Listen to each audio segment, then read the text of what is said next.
Good afternoon mga idol. So ngayon mga idol, kilala nyo ba ang puno ito mga idol? Ito po ang tinatawag na miracle tree mga idol. So laki po yung bunga niya mga idol. Miracle tree or kalabas mga idol. Kalabas po siya kung tawagin sa Tagalog. So tingnan nyo puno mga idol. At saka yung bunga mga idol. At saka yung puno. Yan mga idol. Tingnan nyo rin yung mga bunga dito mga idol. Yung maliit mga idol. Yan. Ganda mga idol.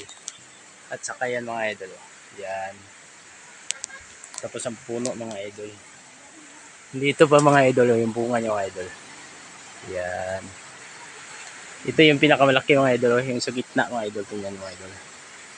So nakita ko po ito mga idol sa isang vlog mga idol na ginagawang juice mga idol. Kasi panggamot daw. So ngayon mga idol, nakita ko dito sa tabi na itong puno na ito, kaya i-vlog ko na rin mga idol. So hanggang dito lang yung video ko mga idol. Thank you for watching. Bye bye.